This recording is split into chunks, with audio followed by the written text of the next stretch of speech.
Assalamualaikum warahmatullahi wabarakatuh.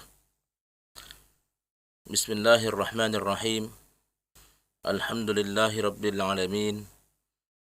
Wabihi nasta'in ala umurid dunya waddin. Allahumma salli wa sallim wa barik ala sayyidina wa habibina wa syafi'ina wa qurrati a'yunina wa maulana Muhammadin wa ala alihi wa sahbihi wa man tabi'ahum ila yaumiddin. Rabbi shrah li sadri wa yassir li amri wahlul 'uqdatam min lisani yafqahu qawli. Amin ya rabbal alamin. Ayyuhal mustami'un, ikhwani fillah rahimakumullah. Alhamdulillah, saat ini kita bisa bersama-sama belajar, ya, salah satu bagian dari ilmu Allah Subhanahu wa taala. Mudah-mudahan apa yang kita lakukan diridhoi oleh Allah Subhanahu wa taala dan membawa keberkahan bagi kita semua. Amin ya rabbal alamin. Saudara-saudara yang dimuliakan oleh Allah Subhanahu wa taala, melanjutkan dari materi sebelumnya di mana kita sudah belajar bersama tentang takwa, yaitu apa dan bagaimana serta sebab-sebab yang bisa menumbuhkan sikap ketakwaan kepada Allah Subhanahu wa taala, sehingga berdasarkan sikap yang tumbuh yang berupa ketakwaan itulah nantinya akan memancar dalam keseharian kita menjadi amal-amal soleh. Maka dilanjutkan dalam kitab Taysirul Khalaq. Bismillahirrahmanirrahim. Wa qala sannifu rahimahullahu ta'ala wa nafa'ana bihi wa bi'ulumihi amin ya rabbal alamin. Wa minal a'malis salihati, ban panika sebagian dari banyak-banyak amal sesai, amal sesoleh, sebagus. Musa'adatul muslimina, tining apareng kecemburan, apareng kabungaan de orang-orang Islam. Wan nadru ilaihim bi'ainil atfi war rahmati, ban ngabas dak ke orang-orang Islam kalaban pangabasan lemah lembut tor belas, khususan terkhusus idza sabaqat kana kaada minhum dari orang-orang Islam ihsanu pun apa kebagusan ilahi dak ke orang. Dari sini kita belajar bahwa amal-amal soleh itu yang merupakan output dari suatu ketakwaan. Itu tidak melulu hanya yang sifatnya hubungan kita dengan Allah Subhanahu wa taala, tapi juga berupa amal-amal ibadah yang sifatnya sosial. Ini sangat penting. Sangat penting sekali kita ketahui bahwa amal-amal soleh itu harus kedua-duanya harus ada. Sebagaimana Allah Subhanahu wa taala berfirman dalam Al-Qur'an, a'udzubillahi minasyaitonir rajim. Bismillahirrahmanirrahim. Duribat alaihimudz dhillatu aynama thuqifu illa bihablin minallah wa hablin minan nas. Bahwa manusia itu selalu senantiasa diliputi kehinaan dimanapun mereka berada, illa bihablin minallah, kecuali bagus hubungannya dengan Allah Subhanahu wa taala, wa hablin minan nas, dan hubungannya yang bagus dengan sesama manusia. Hubungan Allah Ta'ala hablum minallah secara vertikal dan hablum minan nas secara horizontal, yang kita sebut dengan istilah ibadah-ibadah sosial. Allah menginformasikan kepada kita bahwa jalan keselamatan kita dari kehinaan itu ada dua, yaitu hablum minallah dan hablum minan nas, dan kedua-duanya harus sama-sama ada.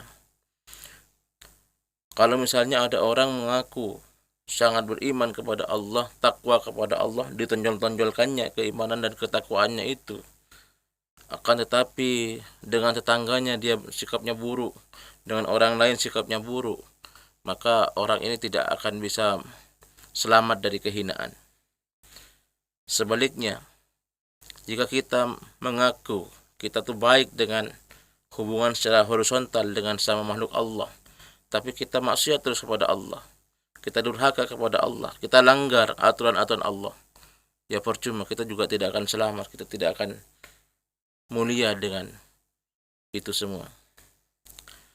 Dan ketakwaan hablum minallah itu tidak perlu kita tonjol-tonjolkan kepada orang lain.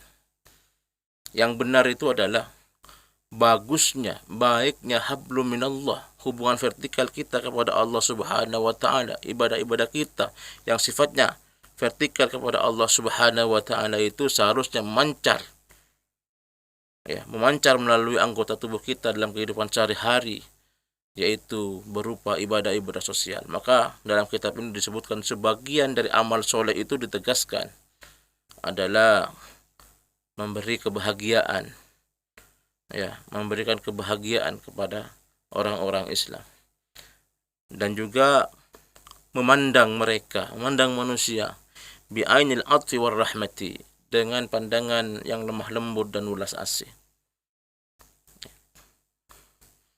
Terlebih lagi jika, ya, orang lain itu telah melakukan kebaikan terlebih dahulu kepada kita, itu harus kita lebih khususkan lagi.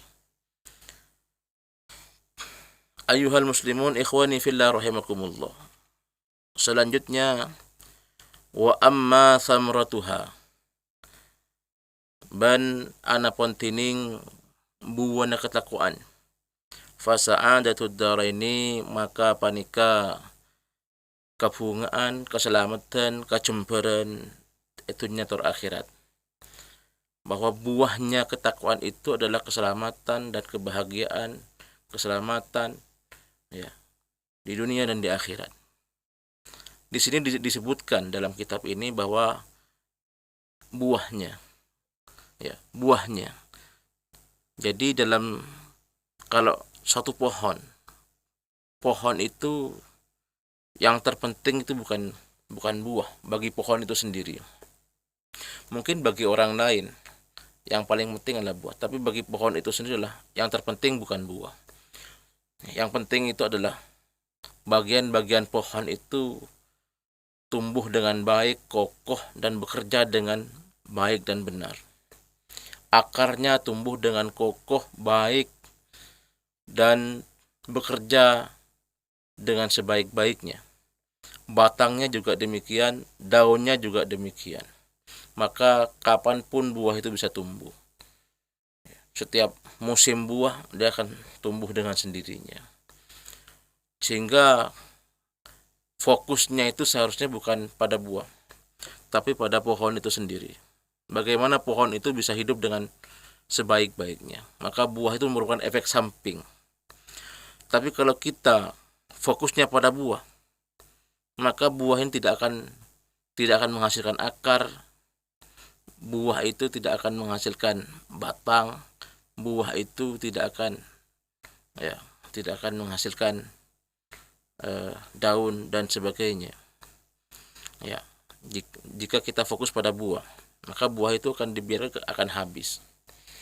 Begitu. Sehingga buah ketakwaan, artinya fokus kita itu bukan pada buah ini.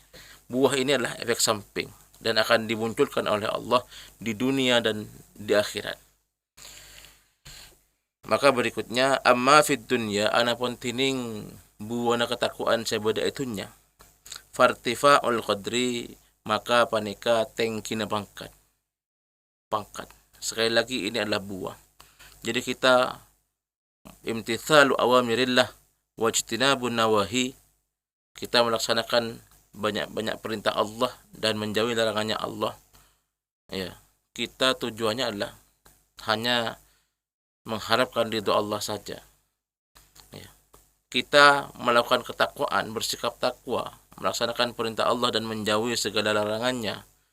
Tujuannya jangan sampai kepada buah. Tujuannya jangan sampai kita ingin pangkat yang tinggi. Ini malah salah. malah menjadi dosa, malah menjadi syirik asghar, malah menjadi syirik khafi dalam hadis yang lain. Kalau kita fokusnya ingin pangkat yang tinggi dengan ketakwaan itu, fokusnya pada buah ini, maka malah salah. Tapi ini disebutkan dalam kitab ini adalah sebagai buah. Dengan sendirinya akan diberikan oleh Allah Subhanahu wa taala pangkat yang tinggi. Wa jamalus sayti wa dzikri. Ban cukanan fokus suara ban penyebutan.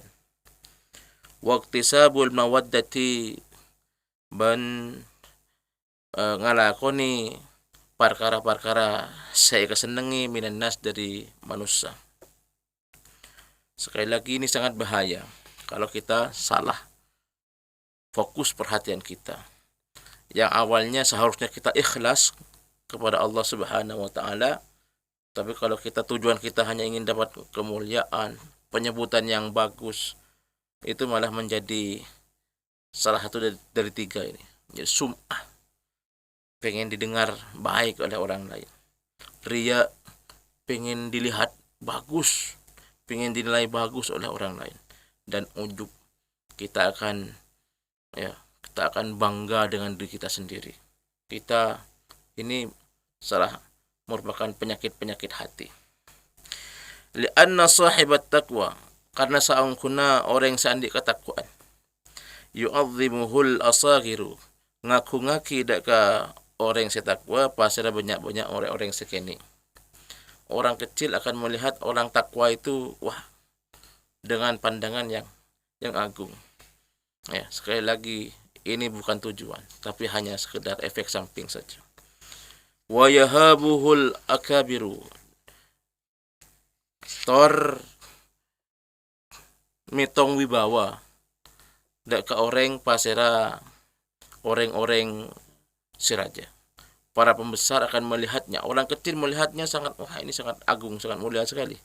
Orang besar pun akan melihat, ini sangat berwibawa sekali. Begitu.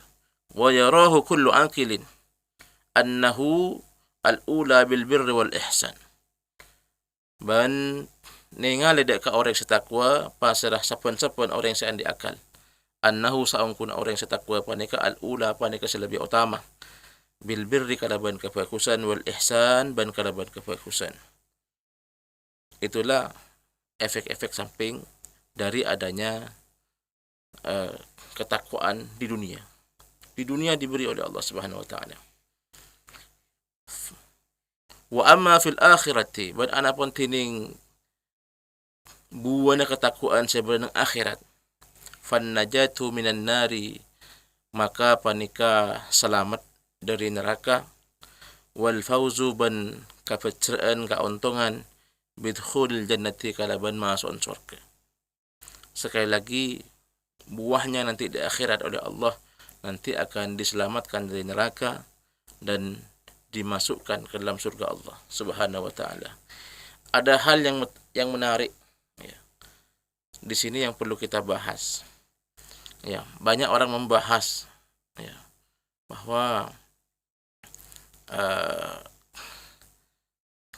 bahwa kita beribadah jangan sampai niatnya hanya karena surga dan neraka. Ya. Imam Nawawi Al-Bantani rahimahullah ta'ala pernah menuliskan dalam syarah Nasaihul Ibad tentang hal ini. Beliau menuliskan bahwa ada 3 tingkatan ikhlas. Jadi ada ikhlas itu ada 3 tingkatan. Yang pertama tingkatan yang paling bawah, yang paling rendah. Ikhlas itu melakukan ibadah kepada Allah Subhanahu wa taala tapi menginginkan balasan di dunia. Itu yang pertama. Ikhlas juga karena yang dituju adalah Allah Subhanahu wa taala tapi minta yang diharapkan balasan di dunia. Bolehkah demikian? Boleh, tapi ikhlasnya ikhlas yang paling bawah. Kenapa boleh? Karena Allah Subhanahu wa taala memang menjanjikan hal itu. Seperti misalnya Bismillahirrahmanirrahim, wa may yattaqillaha yaj'al lahu makhraja wa yarzuqhu min haitsu la yahtasib. Barang siapa bertakwa kepada Allah, maka Allah jadikan baginya jalan-jalan keluar. Dan Allah memberikan rezeki kepadanya dari jalan yang tidak dia sangka-sangka. Jadi memang dijanjikan oleh Allah. Kemudahan-kemudahan rezeki di dunia itu memang dijanjikan oleh Allah. Sehingga boleh-boleh saja kita beribadah kepada Allah, tapi minta kepada Allah balasan di dunia. Sebagaimana salah satu hadis mengatakan, mana qasamalun min sadaqatin bal yasdad bal yasdad bal yasdad. Tidak akan berkurang harta sebab disedekahkan, akan malah bertambah. Jadi kita ingin nambah harta dengan cara bersedekah, ya berarti kita mengharapkan balasan dunia, tapi balasannya dari Allah Subhanahu wa taala. Itu boleh, tapi derajat keikhlasannya paling bawah. Yang kedua, yang lebih tinggi lagi, kata Imam Nawawi Al-Bantani, yaitu kita beribadah kepada Allah.